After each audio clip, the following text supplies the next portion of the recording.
اگر تو هم کسی هستی که خیلی کمالگرایی یا اضطراب مزمن داری، استرس داری، نگرانی داری همش، یا اینکه ناامیدی یا انگیزت کلا از بین میره و تنبلی میکنی، یا اینکه همه کاراتو نصف کار بلا تکلیف میذاری و میری توی کنج خودت قایم میشی، این کلیپ به شدت میتونه به تو کمک کنه. به خاطر اینکه اینجا یه روش ترکیبی میگم که خودم اختراعش کردم و انجامش دادم و نتیجه خیلی خوبی داده که هم درمانیه، هم انگیزشیه، هم حالت به شدت خوب میکنه.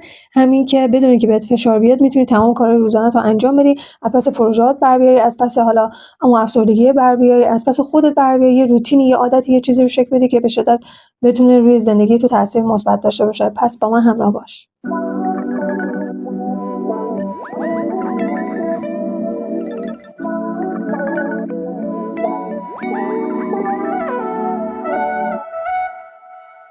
خب من اول از همه برای اینکه بتونم این روش رو به شما توضیح بدم، اولش باید توضیح بدم که چه اتفاقی برام افتاد و از کجا شروع شد و چرا فلان کار رو انجام دادم که بتونی بهتر درک کنی. بنابراین شما اول باید پارت اول رو گوش بدید که بعد استپ بای استپ با هم دیگه پله پله جلو بریم و ببینیم که خب چه اتفاقی افتاده و چرا داره نتیجه میده. شاید این اتفاقی که برای من افتاده همون چیزی باشه که برای شما اتفاق افتاده، یا یکیش یا همش، و بتونی بفهمی که این کلیپ به دردت میخوره یا نه. اونم این بودش که از یه جایی به بعد من تمام مقاومت بدنم اومد بالا، مغزم رفت روی آلارم بقا، و آلارم بقا موقعی اتفاق میفته که بدن تو میخواد از اون محافظت کنه در برابر یه اضطرابی، یه خطری مثل آژیر آتش نشانی میمونه و تمام افکاری رو میاره جلوی ذهنت که واقعی نیستش. ممکنه که مثلا قبلا توی گذشته یک اتفاق بدی رو تجربه کردی، مثل شکست مالی، شکست توی تحصیل، شکست و مهاجرت، شکست عاطفی، خانواده بدی داشتی، تروما داشتی، زخم داشتی، کودکی، نوجوانی، بزرگسالی،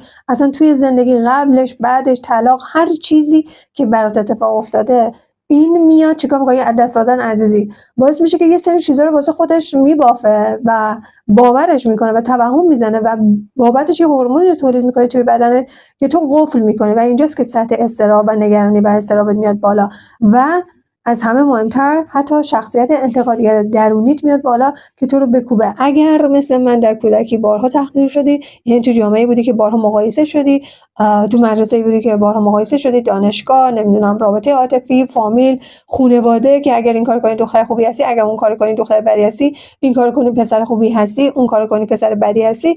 خلاصه این که پس تو هم مثل من این داستانا رو داری و باعث میشه که توی بزرگسالی هی استوب بخوری یا توی نوجوانی هی استوب بخوری. بخاطر اینکه شما الان میتونید هر سنینی باشین که دارین این کلیپ رو میبینید، پس به شدت این کلیپ براتون مهمه.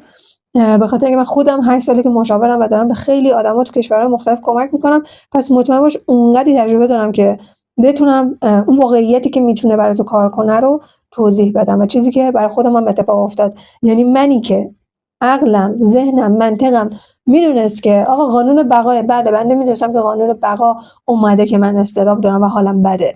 من میدونستم که قانون بقا اومده که مقاومت دارم، که فلان پروژه‌ام رو انجام نمیدم. این قانون بقایی که اومده و فکر میکنه من دارم میمیرم که همش بیحال میافتم روی زمین، یا سردرد میگیرن مزمن میگیرم، یا اینکه همه کارا مثل زبان خوندن، مثل پروژه انجام دادن، مثل یه هدفی رو نصف رها کردن، یه روتین، حتی یه ورزش یا یه تغذیه، مثلا حذف یه قند، یه پیاده روی، یه ورزش رو انجام میدم و دوباره نصف رهاش میکنم. پس من به همه اینا آگاه بودم که داره چه اتفاقی میفته. و چی شد که برای منی که آگاه بودم این اتفاق افتاد. بچه‌ها، سطح هورمونی که اتفاق میفته در ماه تکرار میشه، باعث میشه که یه سری تروماهای ما از کودکی یا نوجوانی، حالا هر جایی که ضبطش کردیم، حتی بزرگسالی، میاد بالا و بدن میخواد که نمیره، و به خاطر اینکه نمیره این مقاومت رو ایجاد میکنه و اون هورمونا رو تولید میکنه، هورمون ترس، اضطراب، تنبلی، این همه اینا رو توی بدن میبینی بدن با تو همکاری نمیکنه. اصلش اینه. خب بنابراین انگیزه چیزی نیستش که همیشه وجود داشته باشه.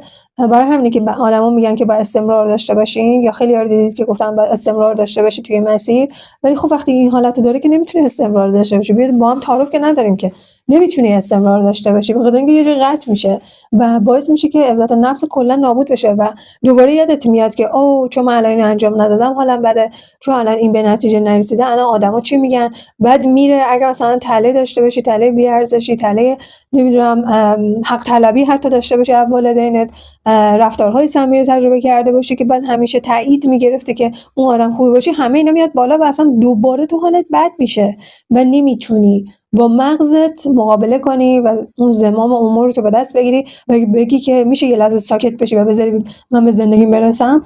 تنها راهی که پیدا کردم که خفش کنیم و یه کاری کنیم که بیاد توی بازی ما اینیه که بهت میگم، اونم ژورنال ترکر کیوت منه. یعنی چیزی که پیادهش کردم. چرا بهتون میگم هم درمانیه هم انگیزشیه؟ به خاطر اینکه همزمان حتی یه سری از احساساتی که فرو خورده، تله های شما، سایه های شما، دردهایی که داشتی هم رها میشه. کلی همزمان ایده خلاقانه بالا میاد، ذهنت باز میشه، از لحاظ پروژه‌های کاری خیلی قوی میشی، خیلی ایده ها میاد، از لحاظ انگیزشی خیلی قوی میشی، میفتی دنبال چیزی که باید یاد بگیری یا چیزی که باید انجام بدی و از لحاظ روتین هم باعث میشه که توی روتین رو بسازی که بالاخره به زندگی سالم برگردی، حالت خوب باشه، حالت با جسمت با روانت همه چی خوب باشه و آدم‌های عالی رو جذب کنی، موقعیت‌های عالی رو جذب کنی. برای این قانون ارتعاش و جذب مثبت رو هم برات فعال میکنه. خلاصه اینکه بچه‌ها 5 بعدی کار میکنن. یعنی یه کار ساده است. اولش شاید دو سه روز اول یه خورده بهت سخت بگذره، اگر دارم میگم تو احساسات یا ترومایی داشته باشی که هنوز حلش نکرده باشی، ولی بعد از 3 روز میفهمی که چه اتفاقی افتاده. حتی ممکنه که کلی درآمدم کسب کنین به خاطر اون اتفاقایی که داره میفته. خب بچه‌ها از اونجایی شروع شدش که من یادم افتادش که 5 ساله که نقاشی نکردم. و چرا نقاشی نکردم؟ برگشتم عقب، یعنی همینجوری که دراز کشیده بودم و میدم خودش رو گذاری نمی‌کنم، چرا مثلا 5 صبحم نصفه میشه، چرا انقدر حالم بده، من که از صبح تا شب دارم کار میکنم، چرا انقدر احساس بی‌ارزشی و بی‌خاصیتی دارم، چرا انقدر مثلا حالت شرم اجتماعی من بالا اومده. فکر می‌کردم مثلا تو اون لحظه با همون چیزی که تعهد داده بودم همون لحظه انجام بدم تا مردم ازم راضی باشن، با اینکه میدونستم همه اینا تله است. خودم خوب کار میکنم با بقیه و اینجوری بودش که تجمع اون احساسات گیر کرده این اتفاق افتاد. و وقتی که فلش بک زدم دیدم که چرا من نقاشی نمی‌کنم. خب 5 سال ازش گذشته، چه اتفاقی افتاد؟ یادم افتاد که جدایی رو بدی رو تجربه کرده بودم و بعد از اون نقاشی نکردم، آروم آروم باشگاه نرفتم، ورزش نکردم، آروم آروم مدیتیشن هم کم شد، آروم آروم شکرگزاریم کم شد و بعد اتفاقای بد بعدی افتاد و بعد دیگه افتادم تو این که اون درد رو فراموش کنم توی کار کردن زیاد و خب آدم فرسوده میشه، روح و روان آدم فرسایشی میشه و کار منم یه جوری بود که کلا مشکلات مردم هم میافتاد روی من و اینجوری بودش که خب من نه مدیتیشن درست دارم، همش قطع و بس چون گذاری قطع و بس، نمیدونم نقاشی که نیاز بود رو حذف کرده بودم و یادم رفت، عملا خودم رو از اون موقع یادم رفت.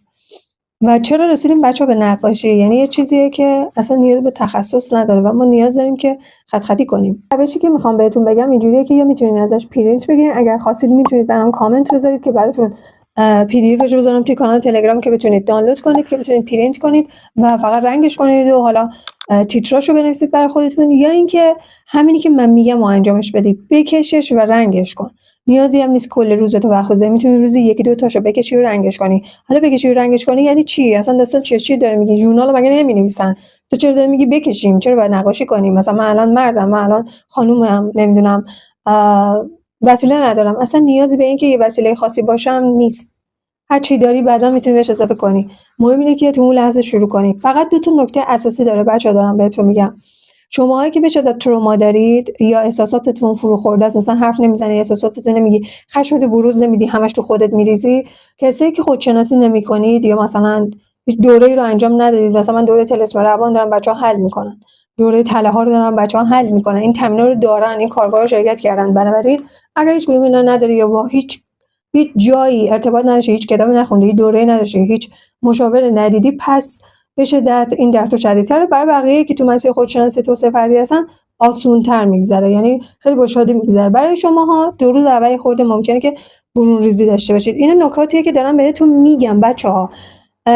اگر زیاد دارم توضیح میدم و نمیرم سر عصمت، به خاطر که تمام اینا نکاتشه، دوباره میخوایم بیاین پیام بذارین و من نمیرسم که جواب بدم. پس چون میدونم و تخصصم اینه و میدونم سوالای تکراریتون رو همه رو دارم یک جا توی یک کلیپ میگم، به خاطر اینه. خب پس به من اعتماد کنید.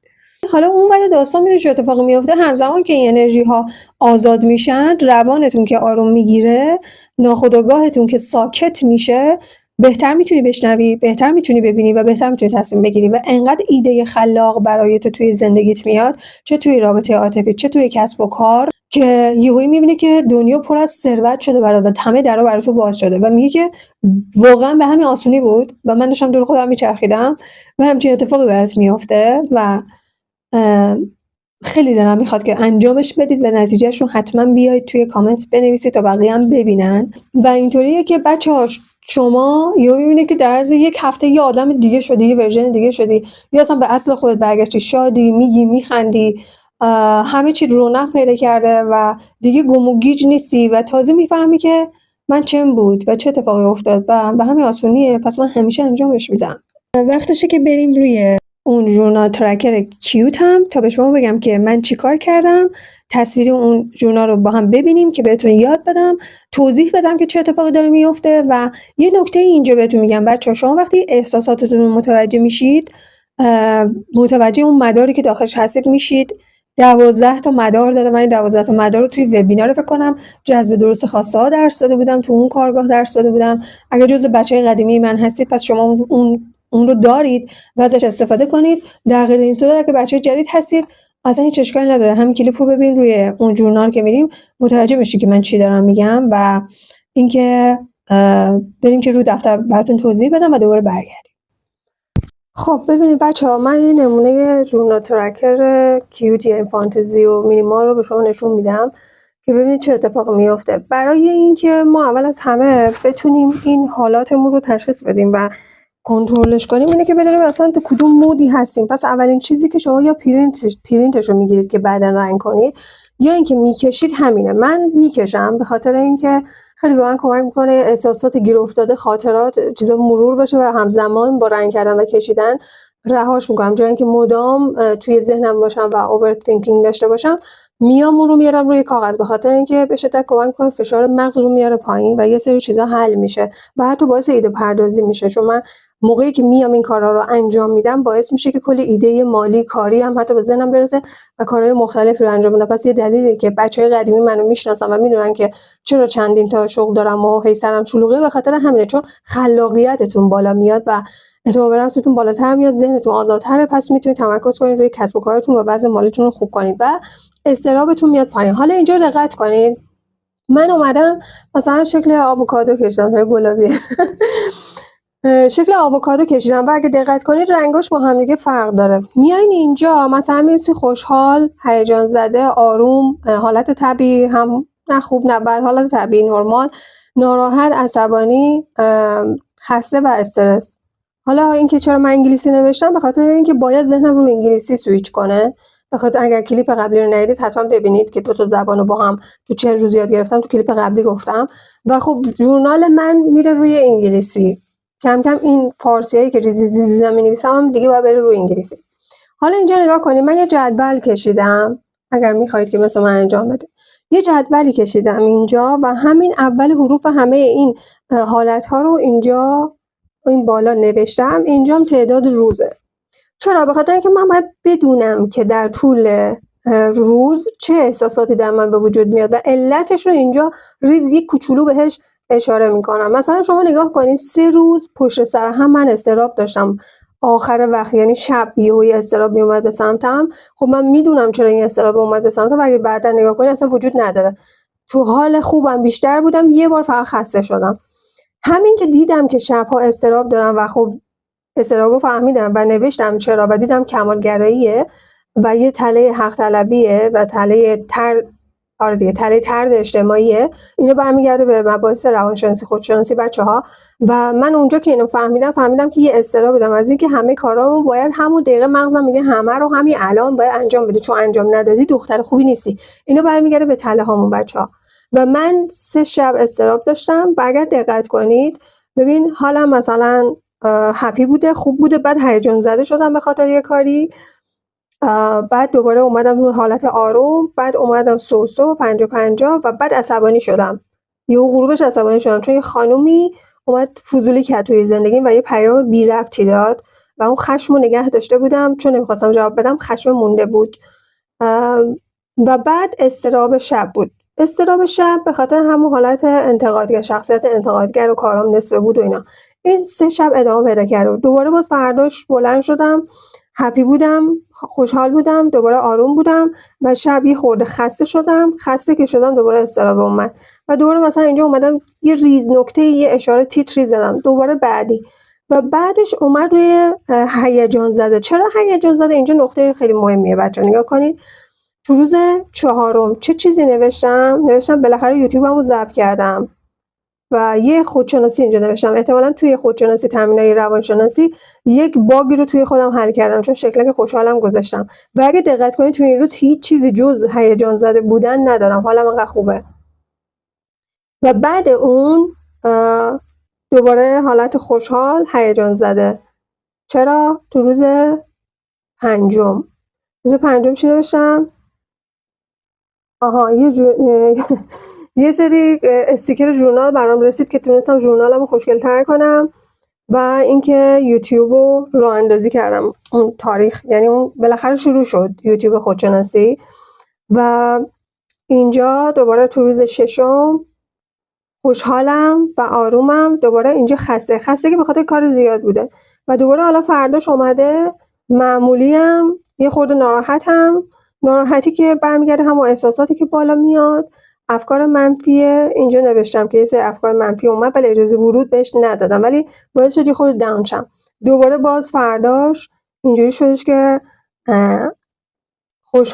کلا آروم بودم، یعنی هیچ حسی جز آرامش نداشتم و این آرامشه به خاطر یه نوع مدیتیشنی بود که انجام دادم. حالا اینجا نگاه کنید، من اومدم بر اساس اون انرژی که توی اون روز زیاد بود اینا رو رنگ کردم. مثلا اینجا آروم بودم، آروم شده، میدونی این رنگش آروم شده.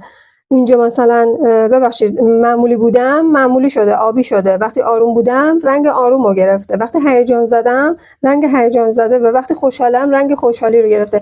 من الان دارم میبینم که با این که من توی ذهنم فکر میکردم که یعنی اینجا اضطرابی که اومده و باعث شده بود که بگه تو آدم بی‌خاصیتی هستی، دروغ ذهنم بوده. چون من الان دارم روی تصویر میبینم که من کلا حالم خوبه، در سرمجموع کلا من آدم خوبیم، یعنی دارم کارامو انجام میدم.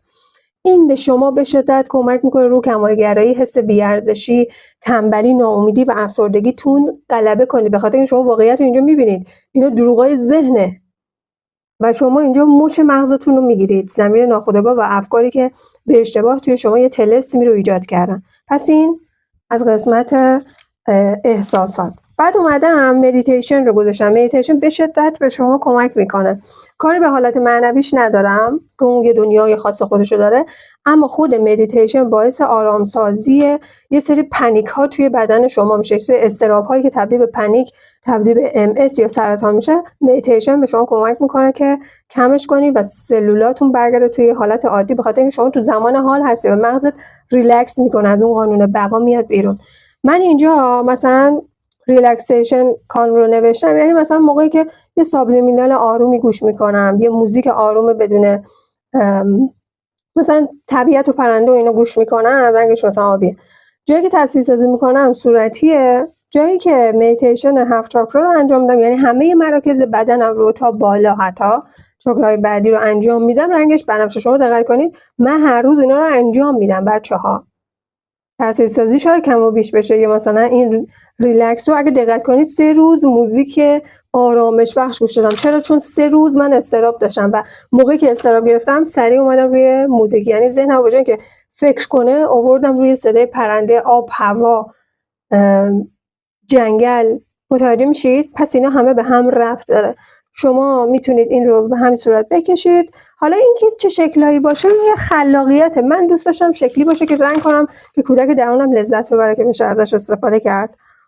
و این یه نوع خلاقیت بچه‌ها. حالا مثلا من اینجا خانم رو کشیدم که داره مدیتیشن میکنه و از مثلا تایمی که شروع کردم اینجا شماره 1 اول ریلکسیشن بود، بعد 7 چاکرا بود، شده آبی، بنفش. اینجا مثلا به ترتیب اومدم شروع کردم، اول بنفش، بعد صورتی، بعد آبی، یعنی آخریش این بوده. این یه نوع مثلا تمرین دیگه. و اینکه دستتون میاد که شما کجاها از خودتون غافل میشید.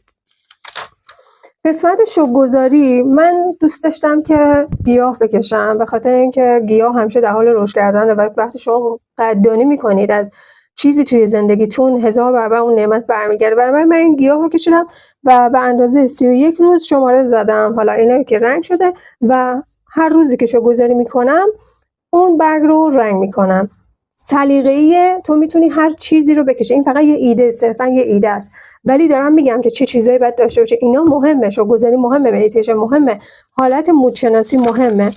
و بعد اینجا این قسمتی که جام قلب میبینید، یعنی خیلی به خودم رسیدگی کردم، معمولی رسیدگی کردم، زیاد خودم رو دوست نداشتم که کمه، یه دونه فقط بوده. اینجا برای سلف لاوه، برای اعتراف به خود، دوست داشتن خودمه. کارهایی که کردم، مثلا اینجا نوشتم که چه کارهایی کردم که خودم رو دوست داشتم. مثلا روز اول نوشتم دوش آب گرم گرفتم، استراحت کردم، مدیتیشن کردم، غذای خوشمزه پختم برای خودم، بدنم مقاومت انجام کار رو داشت، انجام ندادم، گذاشتم استراحت کنه، ژورنال کشیدم که ژورنالی که دوستش داشتم، موهامو رسیدم، سشوار کشیدم، ماسک مو زدم.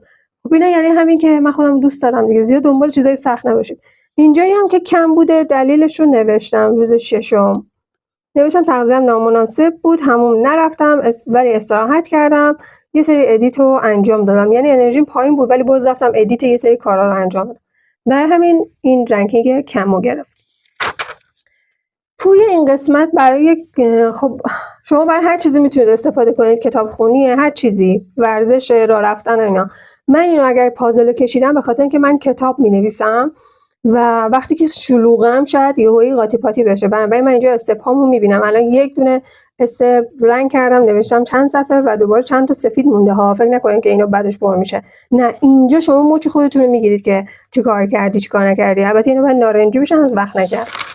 بعدی یوتیوب، فعالیت توی یوتیوبی که انجام میدم. شما هر تولید محتوایی که انجام میدید اگر توی سوشال مدیا هست، همون محتوا رو نقاشی کن به شکل خودت، هر جوری که خودت دوست داری. نه اصلا یه جدول ساده بکش، اسمشو بنویس اینجا، مربع رو پر کن. میگم سلیقه‌ایه.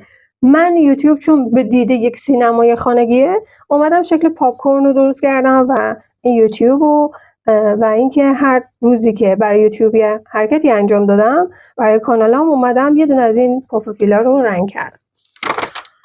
بعدیش اینستاگرام، دارم نشون میدم که چجوری میتونید تغییرش بدید. این یعنی اینکه هر کاری که انجام دادم عشقیه که دارم به سمت مردم میفرستم. برای همین شای پاکت نامه و قلبه و اینجا تعداد پیجای اینستاگراممه و بیشترین فعالیت تا الان روی پیج اول بوده و پیج دوم برای 31 روز. بعدی ترزشون به افکار شما برمیگرده. من ترجیح دادم چون افکارمو مثل از توی پیله در میاد و میره به سمت بقیه، شکل پروانه کشیدم و تعداد روزاش اینجا یادداشت شده. فقط همون روز در هفته رو مثلا رنگ کنم، در ماه رو رنگ میکنم، طبق حسی که داشتم این رنگا رو زدم. و بعد تلگرام کانالمو اگر کاری انجام دادم اومدم مثلا شکل تلگرامو کشیدم و اینا مثلا یخه و رنگش کردم. واتساپ هم همینطور، اگر فعالیتی داشتم جوابی دادم رنگش کردم. ورزش هم همینطور، ورزش‌های مختلف شما میتونید انجام بدید. خب مثلا برای من تیاریکس هست، ورزش نرمش روزانه هست، پیاده روی هست، تمرین مثلا شکم پهلو هست گاهی اوقات. اینه که فعلا اینجا 2 تا نرمش روزانه یه همچین چیزیه، فکر کنم رقصه این، ولی در هر صورت پر شده. اینا رو تازه کشیدم بچه، اگه می‌بینید رنگشون کمه اینجوری نبوده که توی یه روز همه رو بکشم، هر روز یه دونه کشیدم یا 2 تا کشیدم. تو کلیپم به شما فکر کنم گفتم یا بعد این میگم. و اینجا آناناسی که داره نشون میده برای تغذیه است بچه‌ها. من اینو سریع‌تر برم، جایی که نقاشی میکنم و جایی که استراحتش. این نکته رو من به شما بگم، شما صرفا میتونید نقاشی کنید، میتونید اصلا نقاشی نکنید، فایلایی که میذارم تو کانال رو پرینت بگیرید و رنگ کنید و خودتون دفتر درست کنید. و اینکه یا از این استیکرهای هر مدلی که دوست دارید خریداری کنید، استیکر بچسبونید، دفترتون پر استیکر کنید، بعد یه سری مربع دایره بکشید و اونا رو پر کنید. میتونید هر کاری رو انجام بدید. این برای مثلا تایم استراحت هم بوده و بعد پادکست، بعد موسیقی، بعد کتاب خوندن، بعد روتین پوستیه.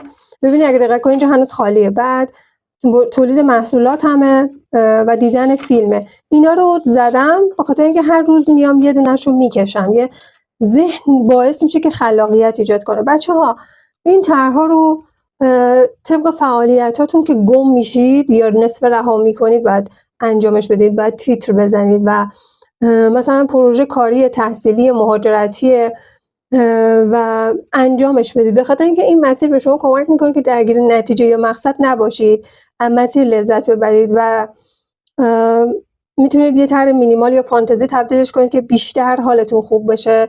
اگر دستی بکشید شرایط خیلی بهتر، اگر بیماری داشته باشید بیماریتون خیلی سریعتر خوب میشه، مثلا بیماری های سختی که دکترها حتی میگن که هیچ راهی برش وجود نداره، اینو بدونید که بدن شماست که داره دستور میده به بیمار میشید، پس شما میتونید دوباره به مغزتون دستور دیگه‌ای بدید که دوباره بدن سالم بشه و انسان قدرت رو داره و اگر این کارو بکنید یه کمک دیگه هم به شما میکنه، اینکه یه عادت جدید رو میتونید شروع کنید، مثل همون ورزش، پیاده روی کردن، یا اصلا خیلی کار میکنید همین استراحت کردن و باعث میشه که عادتت رو نصفه رها نکنی. اگر زبان خوندن، پیاده روی، حذف قند، کم کردن سوشال مدیا، عادت کتابخونی، عادت انجام پروژه کاریت قدم به قدمه، میتونه به توی کمالگرا یا افسرده یا ناامید به شدت یا اضطرابی کمک کنه.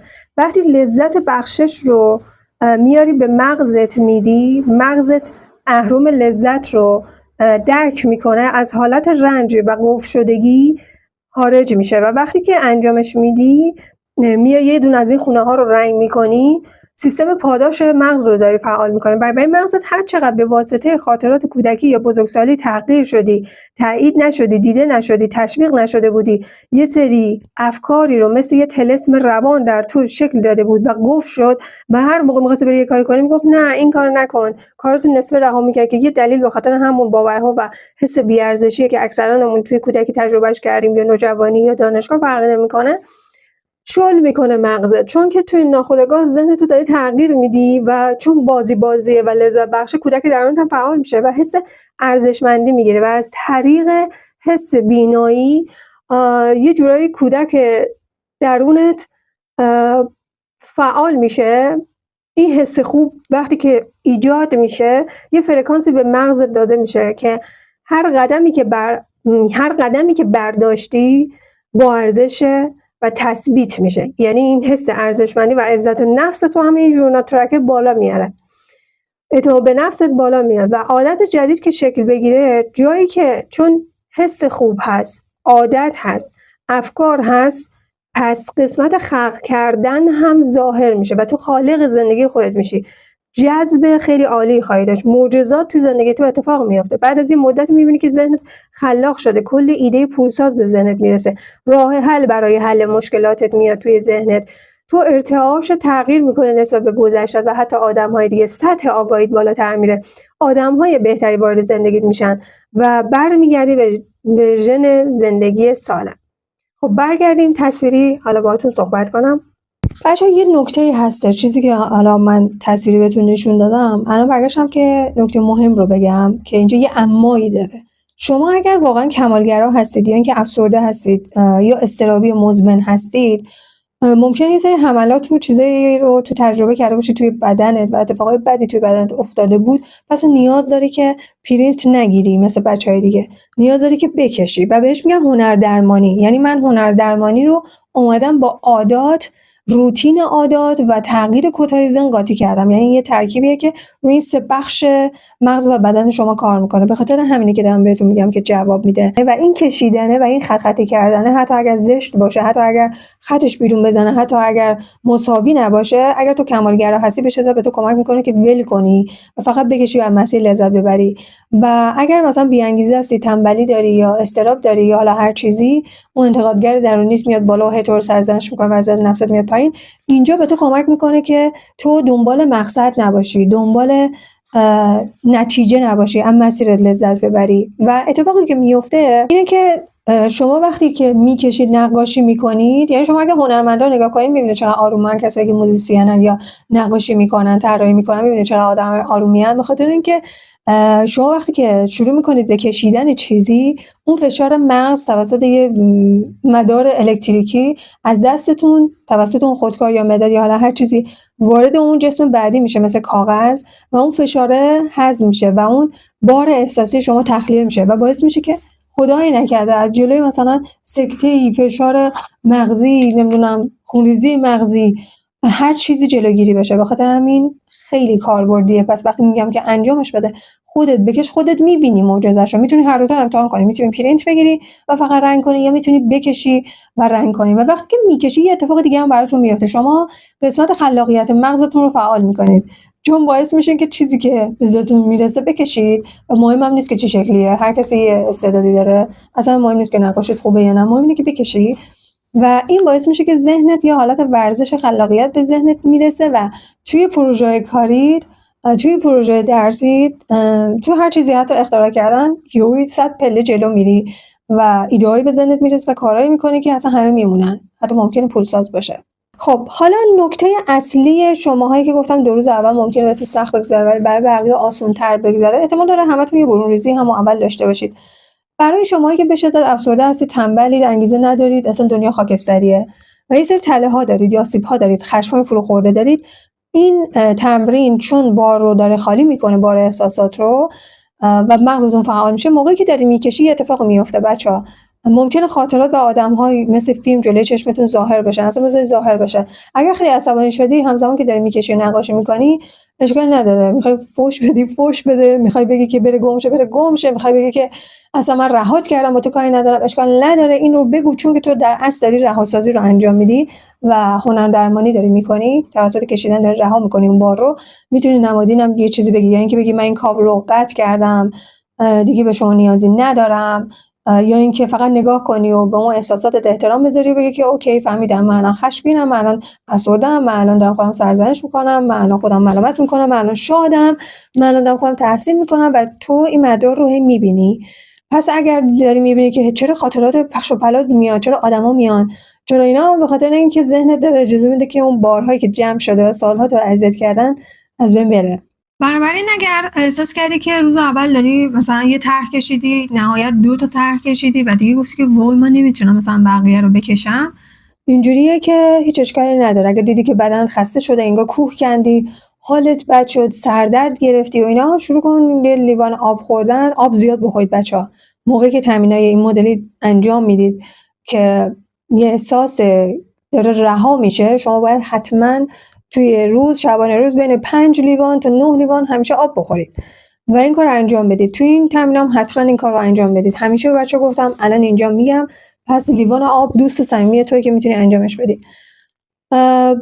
میتونی استراحت کنی، میتونی دراز بکشی، میتونی کاری انجام بدی که حالت خوب کنه، یه جایزه به خودت بده، آهنگ خوب گوش کن، یه چیز خوشمزه بخور، دراز بکش، اصلا به یه چیزی گوش نده و فرداش میبینی که حالت بهتره. دوباره بیا یکی دیگه یا 2 تای دیگه رو بکش. دوباره پس فرداش هم همینطور. روز سوم چهارم میبینی که اصلا هیچ، انقدر کودکی درونت شاده و انقدر مثل فنر از جات میپری که بیای که من الان میخوام این کار رو انجام بدم، چرا که کودک درونت تو دلش میخواد که بیاد اون پازل رو حل کنه و رنگ کنه و اینجوری میشه که تو انگیزه میگیری و چون هی بار ذهنی تو تخلیه میشه، تروما، زخم، درد، چیزایی که باید ببخشی و رها کنی تخلیه میشه. اینجوریه که بچه‌ها انقدر ایده خلاق میاد که تو یهو می روتین کاری تو انجام میدی، روتین درسی تو انجام میدی، روتین مهاجرت رو انجام میدی، روتین سلامتی انجام میدی. اصلا ممکنه بری ورزش کنی، ممکنه پیاده روی کنی، ممکنه که مثلا رژیم حذف قند بزنی، حذف چربی رو شروع کنی، 5 صبح بشی، هر چیزی که تو دوست داری رو میتونی حساب بزنی، یا بری یه آموزش جدید ببینی و آره دیگه این مدلی میشی و کم کم میبینی که اون اضطرابت آروم آروم داره کم میشه. وسط راه اصلا مسیر چه عوض شده و میبینی اون چارتی که من به شما نشون دادم، میبینی که ای بابا بیشتر روز حالت خوبه، فقط یه جاهایی یه چیزایی داره اذیت میکنه و دلیلش هم تو دفترت نوشته بودی. به شدت به تو کمک میکنه که خودشناسی کنی، اون آسیب رو برطرف کنی توسط روش‌هایی که بلد هستی. اگر تا اینجا همراه من بودی، من شبنم معتمدی هستم. توی دومین کلیپ از کلیپ طولانی یوتیوب من در کنار من بودی. بچه اگر خواستید که اون پرینت نمونه های ژورنال مینیمال و کیوت رو برای شما توی کانال بذارم، حتما این زیر برای من کامنت کنید که من بدونم که براتون پی دی افش رو بذارم که بتونید پرینت بگیرین و رنگش کنید و حالا نکاتش رو بهش اضافه کنید برای کسی که حالا وقت ندارن. برای اونایی که به حرفم گوش میدن و خودشون میتونن بکشن هم بازم میتونن ازش ایده بگیرن. میتونم ایده ها رو هم داخل کانال براتون بذارم اگر که خواستید. و اینکه بچه‌ها توی کلیپ های بعدی میخوام راز آدم های کاریزماتیک رو بهتون بگم، کسایی که اعتماد به نفس بالایی دارن، چجوری کاریزماتیک هستن و چجوری میتونی تبدیل به یه فرد کاریزماتیک بشی رو میخوام به کلیپ‌های بعدی حتما بهتون میگم. پس حتما حواست باشه که سابسکرایب کنی، لایک یادت نره، دوست داشتی بر من کامنت بذار چیزایی که میخوای یا سوالایی که اگر داشتی به ذهنت رسید. و اگر گفتم که میخواین این ژورنال ترکر رو بر من حتما کامنت کنید، ژورنال ترکر، که من بدونم تعدادتون زیاد شد توی کانال بذارم. دوستتون دارم. فعلا.